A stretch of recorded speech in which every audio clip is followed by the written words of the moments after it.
सभापति महोदय, आपका धन्यवाद। अध्यक्ष जी, जवाब तो हमारे MOS किशन रेड्डी जी देंगे, मगर चर्चा में कुछ चीज़ें आई हैं, मुझे लगता है कि उसको मेरे स्तर पर स्पष्ट करना, साफ करना जरूरी है, सदन के सदस्यों के लिए भी और आपके माध्यम से देश की जनता के लिए भी।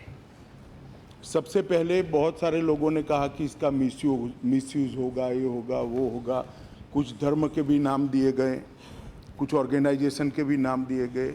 मैं सबसे पहले सदन को आश्वस्त करना चाहता हूँ कि नरेंद्र मोदी सरकार की इस कानून को मिसयूज करने की ना कोई इच्छा है, ना मनसा है, ना हम कभी होने देंगे। ये कानून का शुद्ध रूप से उपयोग आतंकवाद को खत्म करने के लिए ही किया जाएगा। मगर उसको खत्म करते वक्त हम ये भी नहीं देखेंगे कि ये किस धर्म के व्यक्ति ने किया है। ये दोनों चीजें स्पष्ट होनी चाहिए। जो कोई भी इसके दायरे में आएगा, जो कोई भी इसकी कानून की जद में गुनाह करेगा, उसको नसीहत करने का काम ये कानून करेगा। ये मैं सदन को आश्वस्त करना चाहता हूं। दूसरी बात, काफी सारे सदस्यों ने कहा पोटा को रिपील करना पड़ा, टाडा को रिपील करना पड़ा क्योंकि इसको मिसयूज हुआ था।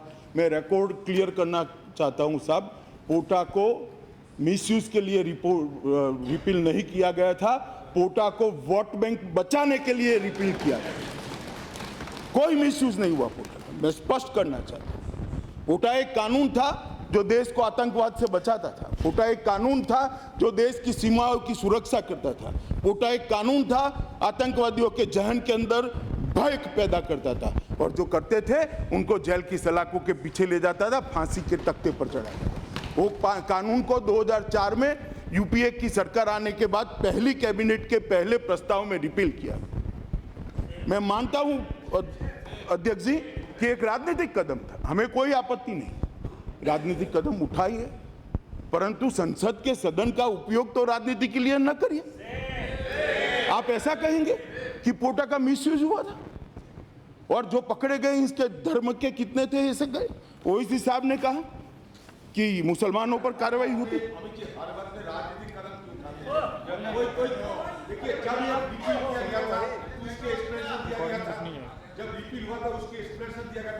माननीय गृह मंत्री जी के अलावा कोई रिकॉर्ड मिल जाएगा।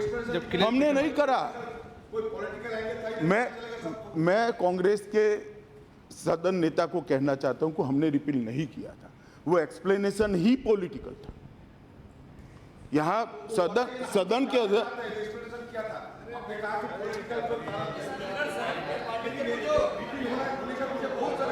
साहब जब ये बोल रहे थे हम इस तरह की बहस नहीं करें। आपका रक्षण चाहिए अध्यक्ष। माननीय आप गृह मंत्री जी सक्षम है। माननीय सदस्य आपको माननीय सदस्य एक मिनट सुनिए। एक मिनट बोले सर, एक मिनट सुनिए। When entire discussion was held, there was absolutely no interruption from this side. Now it is your turn. Please listen to him. The Honorable Home Minister is replying. See, with rapt attention, you are trying to disturb. It is unfair, I am telling you. I am only appealing to you. This is a very important enactment we are bringing. Kindly listen very patiently, and if you have got any clarification, you will have ample of opportunity for that. No, please listen. I appeal to you. I appeal to you not to disturb. Please माननीय सदस्य,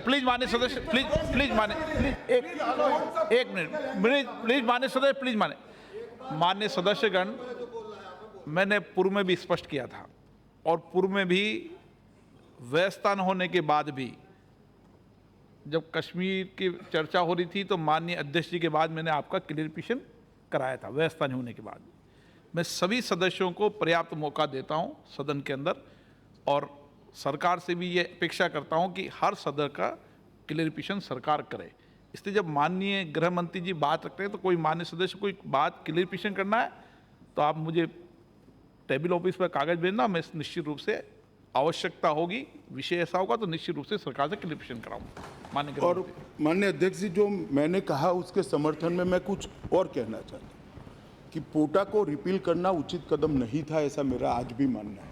और न केवल मेरा, ढेर सारे सुरक्षा एजेंसियों के अंदर सालों तक सर्विस करने वालों अफसरों का मानना है कि पोटा को रिपील करना ठीक नहीं था। इसका परिणाम क्या हुआ? 2004 से 2008 तक देश में आतंकवाद इतना बड़ा कि जिस एनआईए को आज हम और ताकत देने जा रहे हैं वो यूपीए सरकार को ही लेकर आनी पड़ी। देश के अंदर स्थिति कब्जे में काबू में नहीं रही। जब मुंबई के अंदर बम ब्लास्ट हुए, घंटों तक आतंकवादी अपना तांडव दिखाते रहे, तब जाकर एनआईए लाने का फैसला हुआ।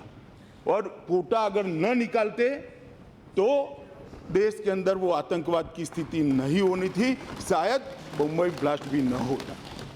माननीय अध्यक्ष जी, इसलिए मैं कहना चाहता हूं कि जब हम कोई भी अवेयरमेंट करते, कोई भी कमेंट करते, तो देश की जनता इस सदन के बारे में क्या सोचती है, सदन के सदस्यों के बारे में क्या सोचती है, सदन एज अ होल क्या इंप्रेशन दुनिया में बन रहा है, देश की जनता के मन में क्या संदेश दे रहे, इसको सोच कर बोलना चाहिए। कोरी पॉलिटिक्स करने के लिए नहीं बोलना चाहिए। यहाँ ओवैसी साहब ने कहा मुसलमानों पर कार्यवाही होती है, हिंदुओं पर नहीं होती। ओवैसी साहब को मालूम नहीं है कि जब तमिल ऑर्गेनाइजेशन भी टेररिज्म करते थे तब भी कसकर कार्यवाही होती थी। किसी ने किसी का धर्म नहीं देखा है, ना देखना चाहिए। मगर जब हम यहाँ खड़े होकर इतने गंभीर मसले पर अपनी तकरीर देते हैं, अपना भाषण देते हैं, तो हमने ये भी सोचना चाहिए कि इसके दूरगामी असर होते हैं। इससे टेररिस्टों का भी मॉडल बढ़ता है। टेररिस्टों को काबू में रखने के लिए कि एजेंसी के और ताकत देने की बात हो और सदन की एकमत न हो, तो इससे आतंकवाद फैलाने वालों का मनोबल बढ़ता है। मेरा सभी दलों के लोगों को एक अपील भी है कि ये कानून देश के टेररिज्म को टैकल करने के लिए हमारी एजेंसियों को ताकत देनी। कल को कोई हमारे दूतावास को उड़ा देगा, कैसे एनआईए तपास करेगी, जांच कैसे करेगी? माननीय अध्यक्ष जी, प्रश्न खड़े हुए हैं। लंका में हमारे लोग मारे गए, बांग्लादेश में हमारे लोग मारे गए। हमारी एजेंसी के पास कानूनी अधिकार नहीं है वहां जाकर जांच करने का, वो कानूनी अधिकार देने का लेकर आए।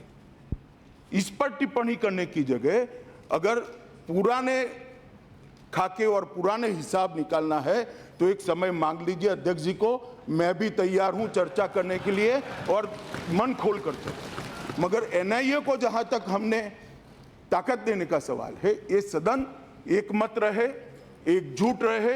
ये देश की जनता को संदेश देने के लिए भी जरूरी है, दुनिया को संदेश देने के लिए भी जरूरी है, और सबसे ज्यादा आतंकवादियों को संदेश देने के लिए जरूरी है।